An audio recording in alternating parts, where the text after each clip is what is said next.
Ladies and gentlemen, good day and welcome to TCNS Clothing Company Limited Q1 FY22 earnings conference call. This conference call may contain forward-looking statements about the company which are based on the beliefs, opinions and expectations of the company as on date of this call. These statements are not the guarantees of future performance and involve risks and uncertainties that are difficult to predict.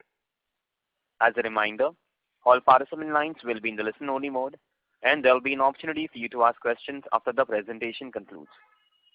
Should you need assistance during the conference call, please signal an operator by pressing star then 0 on your touchtone phone. Please note that this conference is being recorded. I now hand the conference over to Mr. Anant Daga, Managing Director. Thank you, and over to you, Mr. Daga. Thank you so much. Good evening and welcome to our Q1 FY22 earnings conference call to discuss operational and financial performance for the quarter. I am joined by Amit, our CFO, and SGA, our investor relations advisor. First of all, I hope you and your near ones are safe and healthy. While the number of cases has sharply declined, we must keep up the guard and continue to remain disciplined and take all necessary steps to contain the pandemic. While Amit will share detailed financials, let me share some key highlights of Q1, our perspective on the emerging situation, and progress on key focus areas for FY22 as shared in the last call. It's heartening that in Q1, despite being a severely impacted quarter, it saw an all-round sharper sustained recovery vis-a-vis last year Q1. Overall, the Q1 revenue grew to almost 3x compared to same quarter last year, though on a lower base, but with both online and offline showing strong traction. What's encouraging about this growth is that it's more evenly spread out across tiers of cities and types of stores. Overall, in offline, Q1 saw operational days of close to 48%, and for these operational days, the recovery was about 44% against pre-COVID levels. Our online business continues to see robust growth on a significant base that we have already achieved. Our online business more than doubled in Q1, with both own website and third-party marketplaces growing similarly. A key milestone this quarter is that our D2C contributed more than half of the revenue for the first time on secondary sales basis.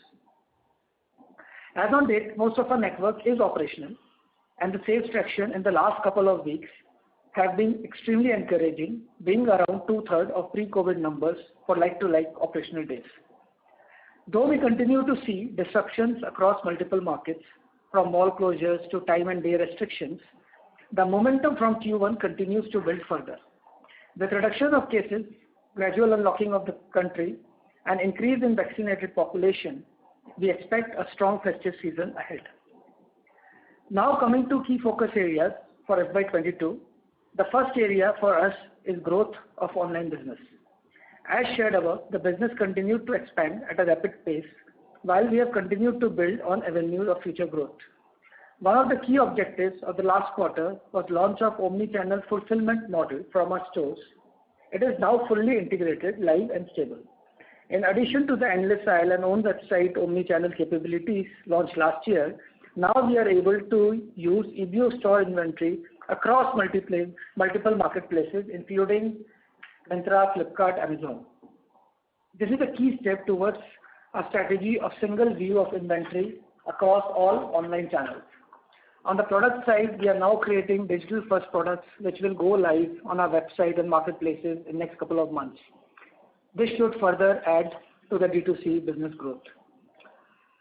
Second focus area this year is an accelerated store expansion plan, and we are looking to add a net of 60 plus stores this year. Our expansion program will be driven along two key initiatives: Project Rise, which is upgrading our flagship stores, and Project Bharat, which is entering into tier 3-4 markets through franchisee route. I'm very happy to share that we have already signed 40 plus stores to be opened in the coming months. I'm particularly excited to share that we have signed 15 plus stores for Project Rise at very attractive long-term leases. These would massively increase our brand presence and consumer experience across some of the most important retail markets across the country.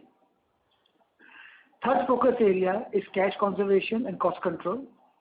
Here again, we have cash reserves of about 140 crores compared to 125 crores in the same period last year. On cost front, we continue to engage with our landlord partners and are finalizing lease reductions for the year. The full impact of the same has not been considered in Q1 as many of the deals are in process of getting signed. From a full year perspective, we see at least 20% savings against our regular rent commitment, and most of them will flow in the coming quarters. As we prepare for next level of growth, we continue to invest in people, processes and infrastructure, and hence there will be limited savings on employees and overhead costs. On the focus area of swifter thought to shelf, I am happy to share that we are making the targeted progress on all fronts. Our automated inventory management system, phase 1, has been implemented, and now we are rolling out the planning and allocation functionality of the same. With regards to our initiative on consolidating our warehousing operations into a single warehouse, we have already consolidated all the finished good warehouses and are on track to amalgamating fabric warehouse as well. The impact of this consolidation will be visible starting end of the year, both in terms of cost and much more efficiencies. Other initiatives of express replenishment, incubation cell are also fully operational. Overall, quickly implementing our learning from the last year, we have nimbly navigated the pandemic this year while embarking on investing in key levers for future growth. I will now request Amit to take you through key financial highlights for the quarter. Thanks, Anand. Good evening, everyone. I will be giving you an update on our financial performance in Q1. Our Q1 revenue was rupees 94 crores, which is a growth of 189% over last year Q1. Our gross margin has improved by 500 basis points from 50.7% in Q1 last year to 55.8% this quarter. However, it continues to be significantly impacted because of skewed channel mix and impact of inventory dormancy on a lower sales base. With offline sales expected to recover in future, gross margin should gradually rise back to normalized levels. We have accounted for rent concessions of rupees 3 crores under Ind AS 116 accounting in Q1. Many of the rent concession deals are in various stages of discussion, and we expect 20% in savings in rent expense for the full year FY22. Employee costs and other expenses are in line with what we spend in a quarter. As Anand already mentioned, we expect limited savings on these heads for the full year. The company incurred a loss of rupees 20 crores at EBITDA level in Q1, vis-a-vis loss of rupees 26 crores in similar period last year. At PBT level, the loss was rupees 49 crores in Q1 versus rupees 60 crores last year. And at PAT level, the loss was rupees 36 crores in Q1 versus rupees 45 crores last year. We need to look at these numbers in reference to the point that the rent savings accounted for in Q1 this year was only rupees 3 crores versus rupees 19.3 crores in Q1 of last year.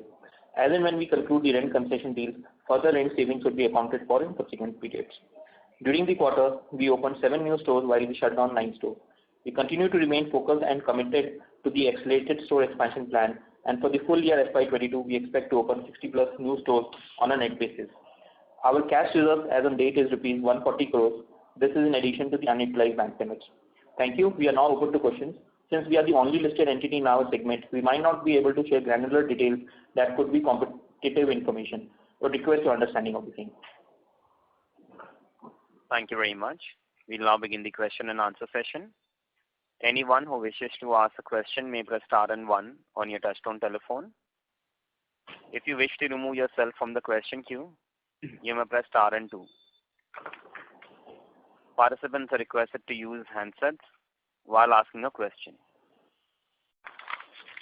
Ladies and gentlemen, we'll wait for a moment while the question queue assembles. Participants, you may press star and 1 to ask a question.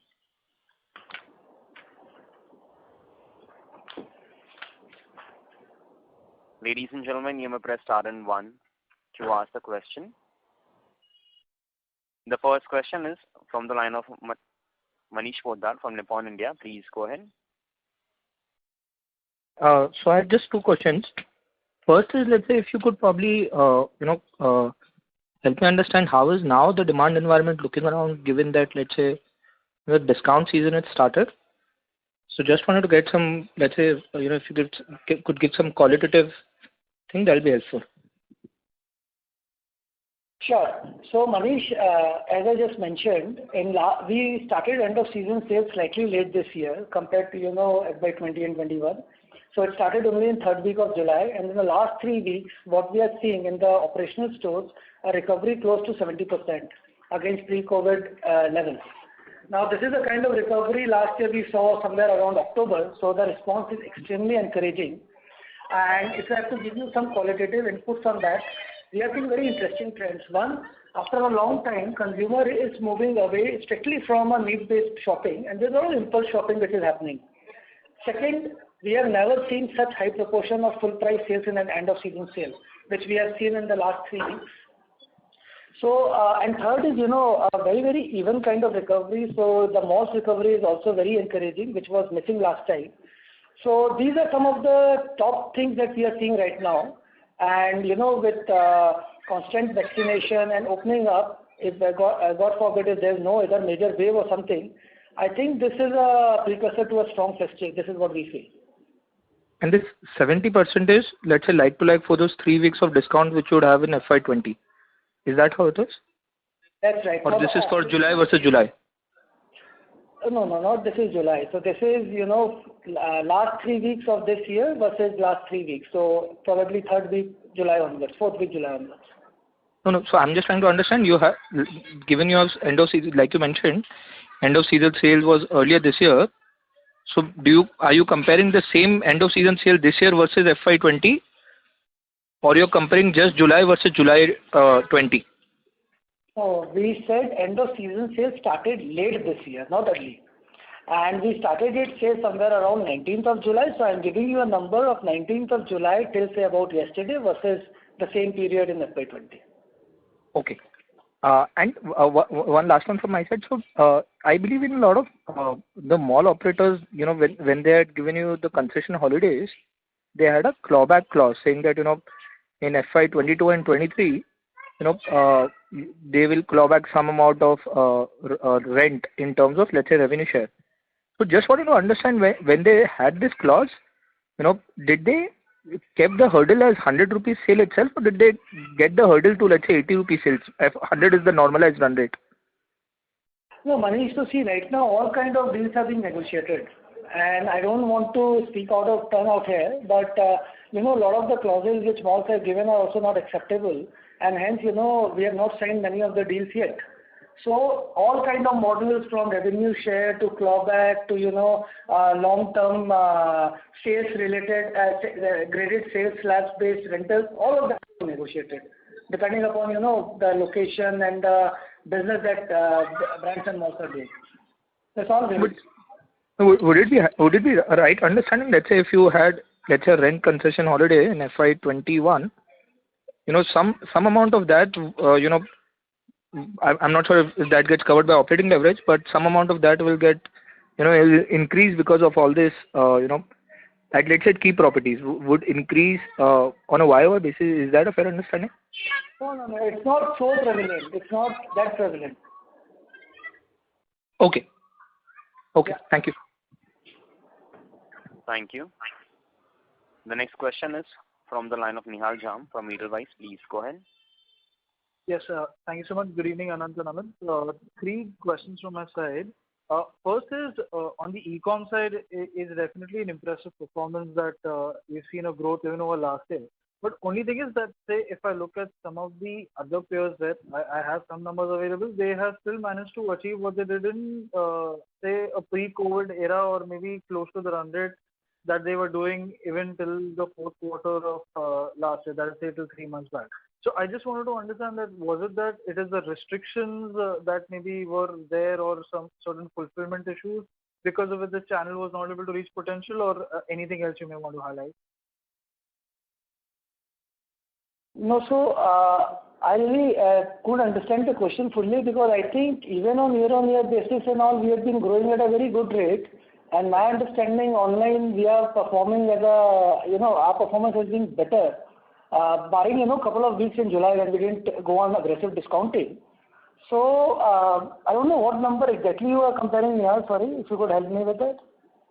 So Anand, if I look at an online business, it is around, I think, approximately 20 crores for this quarter. And if I look at the same corresponding number even in, say, the Q1 of FY20, it was around 34 crores. So it is, say, around 60% of the normalized level. if you had to say it, and we were doing around 45-50 crores on a quarterly basis last year. So my question was coming from that, was there a possibility that these e-com revenues could have been, say, closer to the 30 to 40 crore range, or is it that this is the best that could be achieved in the current situation, given the restrictions that we have? Yeah, Nihal, so for the current quarter, the share of online channel that we have also kind of mentioned in the presentation is 50%, right? So if our revenue is 93 odd crores, 50% of that has come from online channel.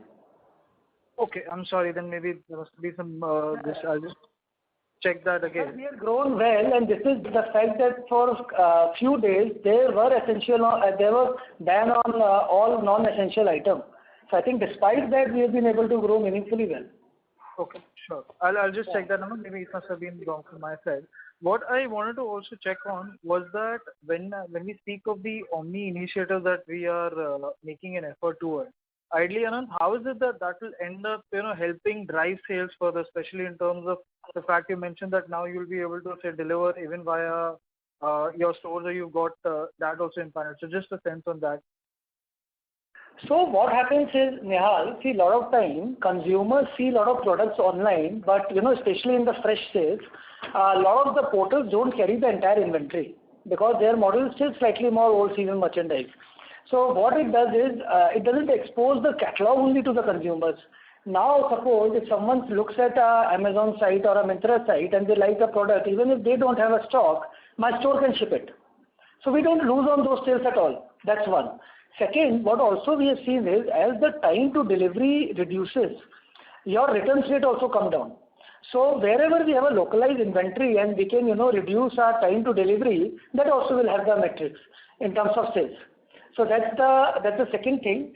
And third is, overall the same inventory pool, irrespective of the location, can be used for multiple customers, multiple portals, just, enhancing its sellability.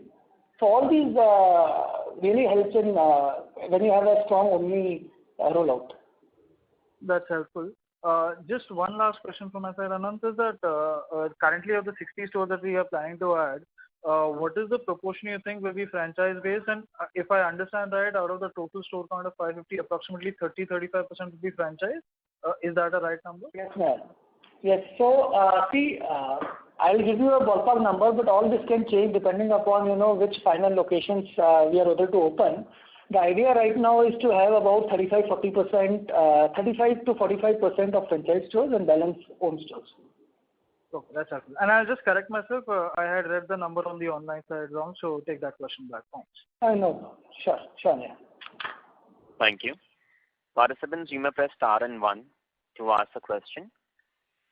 The next question is from the line of Varun Singh from IDBI Capital. Please go ahead. Yeah, thank you. Thanks for the opportunity. So, a couple of questions. First, on the online channel, I think the previous participant has asked regarding, why we are not growing as fast as compared to other companies. So, if I can put that question in a more contextual form, 50% of the 93 crore is roughly 47 odd crore revenue that we are enjoying from online channel.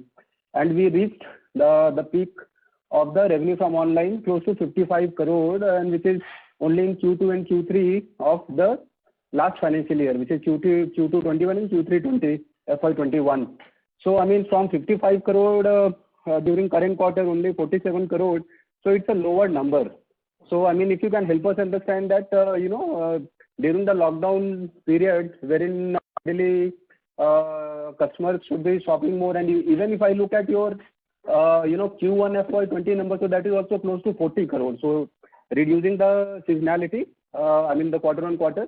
Still we don't see a significant amount of growth compared to competition. So how, if you can help us understand, how do you think about the online channel, the numbers that you are clocking? So Varun, two parts to your question. So first, is as I just explained to Nihal also, this quarter, even from online perspective, was not operational for the full 90 days. There were restrictions in many of the pin codes for not delivering non-essential, and that is where some sales were lost. And this, I think, is a phenomena which everyone in the industry has faced. So there were not a lot of pin codes, especially in the month of later part of April and early May, wherein things were disrupted. Second, coming to your point about, growth rate. See, so growth rate is one, but we'll also have to consider the base. At the base level, our sales are probably I'm not very sure which other players you are talking about, but compared to wider industry, I think our base is also far higher and stronger. So we invested in this capability probably ahead of many of the other players. I think if you take that effect also into place, online, at least for the operational period, we thought we saw very, very strong traction and good growth. Okay, and so my second question is on MBO channel. So this is a channel, wherein we scale this business up to a significant level, and we were enjoying kind of 40 odd crore of revenue historically, but that 40 crore has now kind of, vanished. And now, in presentation, I could not find revenue contribution from MBO. It must have been clubbed with online and others, because of course over last 3-4 quarters it contributed hardly 0 to 3%. But how do you, explain the kind of revenue that we were drawing earlier, and why we are not able to revive this channel? And how do you think about milking this channel going forward? So Varun, I think this is something which we have discussed over last few calls also, but let me just reiterate. See, MBO, we started with a rationalization exercise, wherein, we changed the business model, we changed the approach to the business. And if you look at it subsequently, entire industry, most of the players have rationalized this channel at some point in time or other. Now, when this COVID hit, COVID wave 1 happened, the most impacted channel was MBO. And we didn't want to take an aggressive credit call, and hence we just simply downstocked that channel. So there were a lot of secondary sales happening, but we were not booking any primary sales. The billing again started this year with spring summer, wherein in Q4 you would see some built up. Having said that, the wave 2 hit, and typically first quarter is not a very big MBO billing month also, because they work on seasonal billing. So for festive, you should see some numbers coming back in Q2. From a long-term perspective, I don't think MBO channel would hit the same run rate that they were earlier, because of all this movement from unbranded to branded, unorganized to organized, and this channel continues to be in stress right now. But you should see some good traction starting Q2 for the festive build-up. So, earlier MBO used to be probably 8 to 10% of the business. We earlier also mentioned probably this channel won't be at those levels. It could be at 4-5% levels. But at that level, it will come back, provided we get a good 6-month, no disruption runway. Thank you very much, sir. And sir, just one last question, if I may squeeze in. On store closures, so on a net basis, sir, as we observe over last 4 quarters, we have been closing constantly. For example, in Q1 21 8 stores, then 13, and then 10, and this quarter on net basis we closed 2 stores. So we don't see this much amount of store closure in case of other competition. So how do you explain these store closures, and how as an analyst we should be gaining confidence in terms of store addition that we are doing going forward? I mean the 60 store addition guidance that you have given. If you can help us understand this store closures compared to competition. That's all from my side. Thank you very much. Sure, Varun, a very fair question. So again, see, I don't know whom you are comparing us with as competition, because as far as I know, in my trade, most of the guys have really curtailed down their store count over last 5 quarters. And I think it was a very, very logical thing to do, because, see, we took a very aggressive step, both in terms of what real estate at what price we can get now. And our stores typically are not high capex stores, unlike, lot of the big boxes. So our cost of shutting down a store and then the opportunity gain that we can get from locking in better real estate at lower prices made sense for us to go very aggressive on this. And this is what we have been telling last year also. So now we have rationalized the store base. There would be few closures, 20-25 closures, which will happen every year. Apart from that, COVID wave 2 would make it another 4-5 stores. So those kind of closures will continue in future. On the confidence on, new stores, so as on date, as we speak, we have already signed 40 plus stores. By Q2 net addition, you won't see a very big number, but from Q3, you should see a 20 plus store addition every quarter. So all those are signed, all those are in pipeline, and I think you'll start to see the impact very soon. That's very helpful, sir. Thank you very much for such a detailed answer, sir. Yeah. Thank you very much. Participants, you may press star and 1 to ask a question. Next question is from the line of Jaspreet Walia from Newmark Capital. Please go ahead. Hello. Sir, good evening. Thanks for taking my question. Sir, in your presentation, you mentioned that you will be introducing online first collection pretty soon. So could you please explain that how would this collection be different from your usual collection? Are you trying to address different price points or different kind of styles? Yeah, good evening. That's a very nice question. And see, what happens is, we are a mix and match brand wherein, consumers come to stores, they look at various tops, various bottoms, and they mix and match and create looks. This is one thing which is still slightly a challenge in online. And what we have seen is, there is a consumer base who just want to buy sets, maybe a 2-piece, a 3-piece. So what we are doing is we are creating those ensembles which are easier to pick. Because we don't have this big challenge in the stores, we are not replicating the same thing out here. But this is essentially what we are doing on online. So some 2-pieces sets, some slightly more entry price point dresses and those kind of stuff, which we look at, being a missing part in our collection offline. This is not also required in offline, but probably online could do more justice to the kind of consumers that come. And how would the price points be different from your usual price points which you have at physical retail? So, see, it's a different product category essentially. So, like-to-like comparison won't be possible, but yes, the prices could be in the range of 10% plus minus. That's the kind of thing. We are not going, down the line of a very, very, very low price point or anything like that. It's more about the way product is constructed. Got it. Sir, as far as your Omni initiative is concerned, so what's the status right now on the execution front? What has already been achieved and what is left? And whatever is left, by when will the full initiative be rolled out? So, we have rolled out our Omni initiative in close to 100 odd stores now. In the phase 1, we had just our own website attached. Now we have 3 major partners also who are on board. In next 6 months, you will find more and more marketplaces getting integrated into the Omni, and the Omni store count also will increase from 100 to probably 150, 175 odd stores. Got it. And when would all your stores be covered under this initiative, or that is not required? So all the stores are not required because see, in every city, every geography, not all the stores are required. So we'll be slightly selective because see, it's an initiative which is good to talk about, but it actually takes a lot of effort on the ground. The staff training, the packaging, and it's a very different thing to execute. So I think we'll cover all the major geographies with required number of stores, but the intent is not to roll out it to 100% stores in near future. Got it. And you said 3 major fashion portals have already been onboarded on your Omni initiative, and six are left. No, I said few others are left. So there are smaller marketplaces also, and 1 or 2 major players. So those are left. Got it. Thanks a lot, sir. That's all from my side. Thank you. Thank you. A reminder to all the participants, you may press star and 1 to ask a question.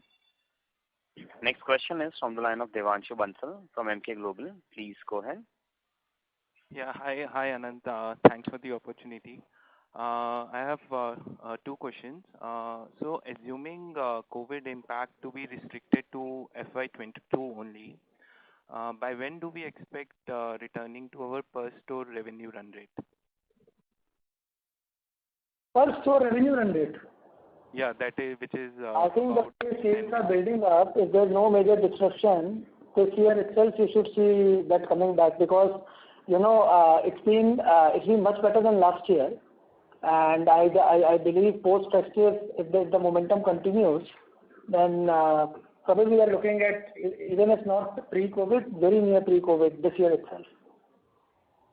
Okay, so my question was, can expansion into tier 2, 3, 4 cities through franchisee route delay per store revenue recovery?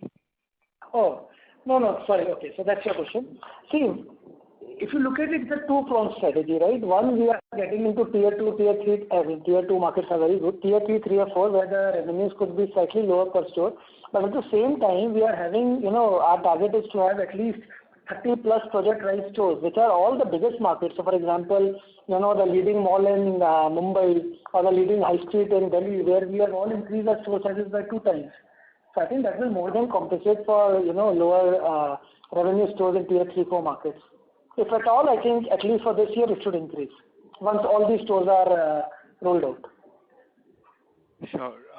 Secondly, larger players like ABFRL also have indicated aggressive plans with entry at similar price points. And secondly, the focus also remains on increasing share of private labels in their stores.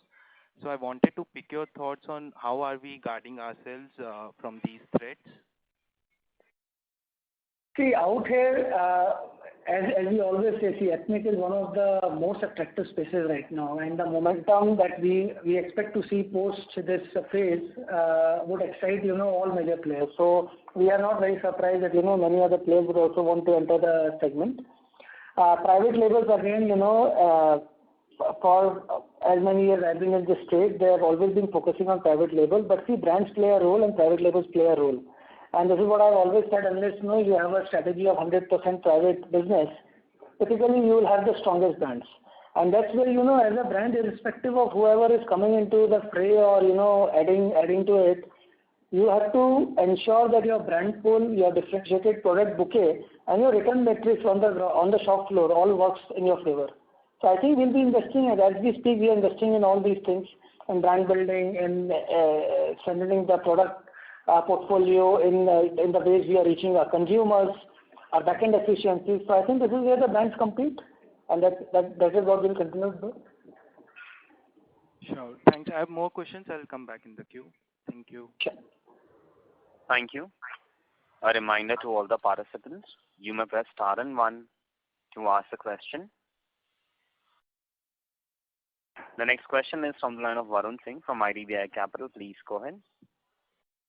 Yeah, so just one bookkeeping question. On other income, there has been a significant decline.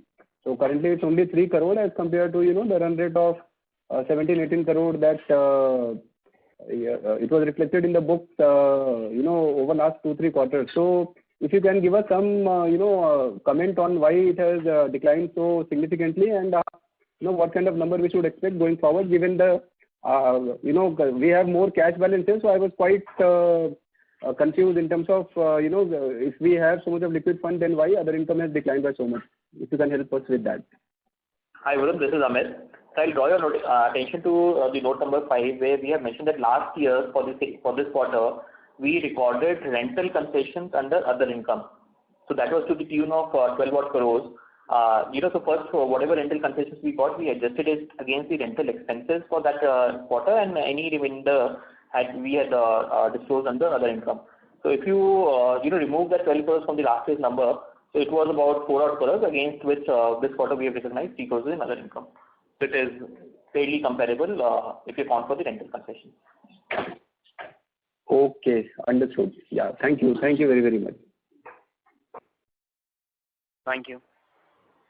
The next question is from the line of Devanshu Bansal from Emkay Global. Please go ahead. Yeah, hi. Thanks for the follow-up opportunity. Sir, for 11, this question is for 11. So Go Colors has been expanding by about 150 stores per year in today's filing, DRHP filing. So can we also see such a pace of expansion in this category once we achieve the desired unit metrics? Yes, see, this is a category where expansion could be very, very fast, because typically they are like it sits well with high street, the local markets, malls, and again the model is pretty standard, with product lines being very standard and the store box being very standard. So you are right. Once we have the proof of concept, once we have one season going, the scale up could be meaningfully faster. This itself, could on a conservative basis, if everything works well, you can open 30, 40, 50 stores of this every year, like only 11. Okay. So this 50 would be still lower than what they are opening, right? I'm just saying, when you start scaling up from the pilot phase to the first scale up, I think you also need to take into account the kind of entire supply chain, entire coordinates. So I was just mentioning to you, this is a lease that, a brand like this can have. Obviously, the numbers could be far higher. Sure.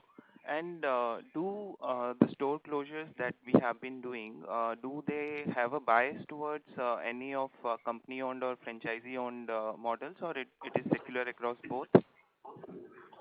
No, it's not biased towards anything. So it's a mix between the brands, between the models. Okay. Lastly, just on a competitive positioning only, peers, be it on the menswear side or on the womenwear side, have been raising capital to either fund losses or maybe to expand. And several others have also filed DRHPs like Manyavar, Go Colors. So we having a stronger balance sheet.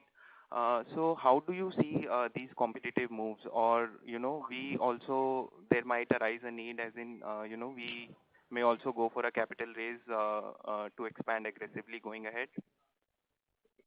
See, we have a model which in normal times is can generate cash. So I don't think for organic expansion we will need cash. Again, in terms of losses and all, we have a strong balance sheet. We can sustain it. I think the worst is behind us any which ways. And even last year, you would have seen, despite the losses, without any fundraise, we have been able to deliver on a higher cash than what we started with. So I think we have some long-term opportunity in working capital, and we should be able to manage with that. The only time probably when we might need a fundraise or something is if suppose there's an inorganic opportunity. So that I can't comment on right now. But for organic growth and loss funding, I think we are well covered right now. We should not. We don't need to look at a fundraise at this point in time. Sure, that's helpful. That's it from my end. Thank you. Thank you. Participants, you may press star and 1 to ask a question. The next question is from the line of Raj Joshi from Ace Securities. Please go ahead. Hello. Sir, I have two questions. The first question is on our rental part. Are we still negotiating with our vendors for the rental cut down? Yes, there are a lot of negotiations which are still happening. There are a lot of discussions which are going on. Okay. So on as we are seeing in Maharashtra, there are still malls are shut, and the Maharashtra government has given the guidelines to open the mall. But the thing is that they have given the instruction that only the both vaccine who has taken, they can only go. So how we are thinking about our current quarter and subsequent quarter will perform? You are okay. So there are two things. One, you specifically spoke about Maharashtra malls, and second question is about overall performance. Is that or are they related? Sorry. Both are related. Okay, so see, most of the country has been operational, though there have been weekend lockdowns and timing restriction. I think Maharashtra malls were the last to open, and you are absolutely right. With such kind of conditions, it's very difficult to do meaningful sales out there. So we are in discussions also with various agencies to figure out, how this can be made slightly easier and more favorable for consumers to come to the malls. Apart from some of these areas where restrictions are, in other places we are seeing a much healthy recovery. And especially last few weeks I was mentioning, things are looking much more positive. So we are very hopeful that, if this trend continues and there's no significant, third wave or something like that, festive could be a very strong season. See, unlike many other categories which have gone through lockdown and then seeing pent-up demand and then, people have been able to come and shop and take that out, I think with ethnic it has not happened yet. A lot of business in ethnic happens because of occasions, and for last 1.5 years there's no opening up of that. So I believe there's a huge pent-up demand, and as and when things open up, I think we'll get to witness the same. Okay, sure. Thank you, sir. Thank you. Participants, you may press star and 1 to ask a question. The next question is from the line of Ankit Kedia from Phillip Capital. Please go ahead. So a couple of questions I have. First is on Nykaa Fashion. In 1 year or 2 years, they have been able to garner around 600-700 crores of GMV. And I see we are also present on Nykaa Fashion. Could you just share your experience? How is, Nykaa Fashion compared to Myntra or other marketplace model? And is there, business model similar to some of the others? See, Ankit, I won't be able to share too much granular data because, it's also about the business model with these people. But we have also seen a very rapid scaling up in Nykaa. Having said that, see, Myntra base and Nykaa base are just not comparable. So Myntra, even on a very, very large base, is still growing at a very attractive rate. So I guess, Nykaa right now, higher growth rate is also because of very, very low base compared to Myntra. But our experience so far has been very encouraging on Nykaa as well. Sure. And so my second question is on the gross margins.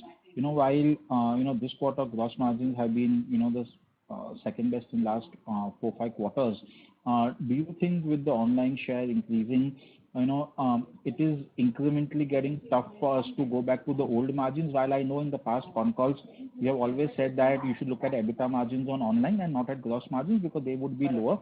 So from our perspective, should we look at declining gross margins compared to FY20 while the EBITDA margins would be similar? Would that be a good guesstimate for us? Ankit, your understanding is bang on. See, with online, because of the way structurally the costs are, your gross margins will get slightly impacted. Now, it will also depend upon, what kind of share website has, what kind of share third-party marketplaces have. So all that will evolve. But yes, historically we have been delivering X. Obviously, with the channel increase share of online, it will come down slightly.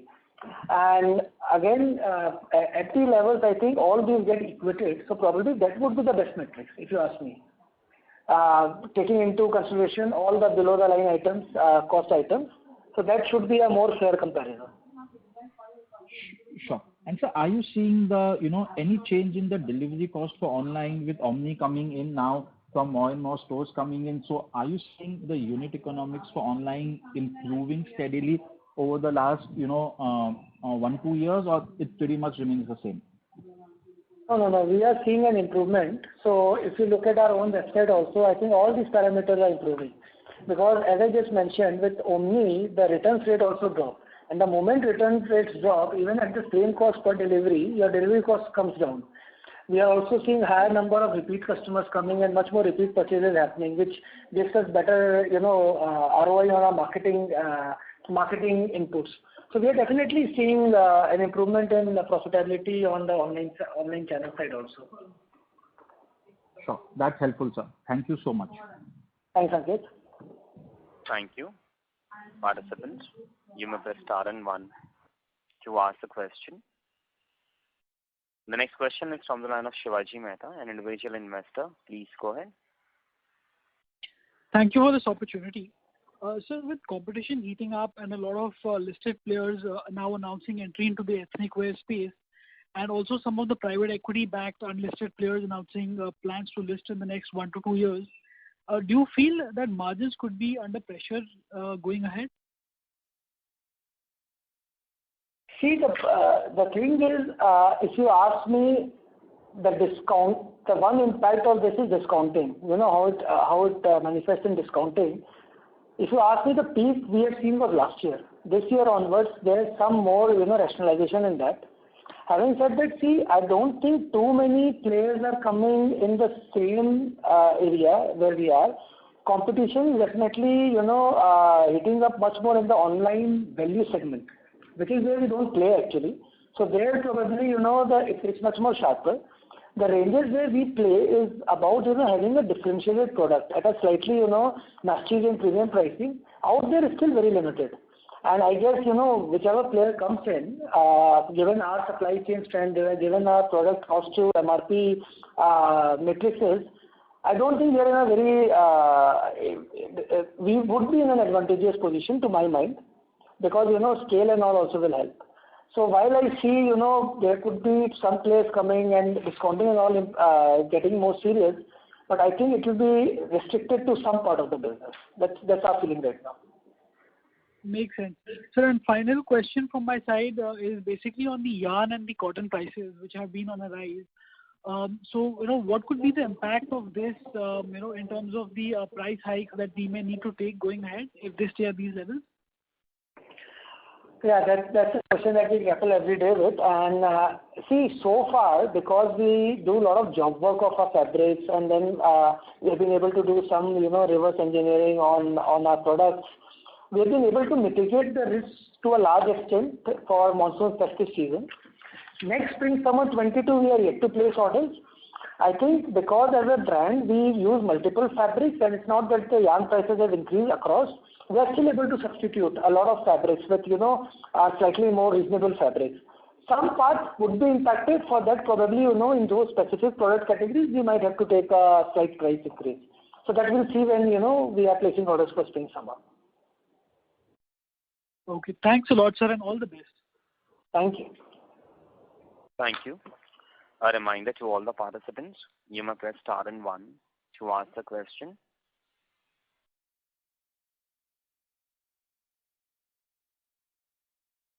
As there are no further questions, I will now hand the conference over to Mr. Anand Daga for closing comments. We take this opportunity to thank you for joining on the call. We hope we have been able to address your queries. For any further information, please do get in touch with us or SGA. Have a nice evening. Take care. Stay safe. Thank you very much. On behalf of TCNS Clothing Company Limited, that concludes this conference. Thank you for joining us. You may now disconnect your lines. Thank you.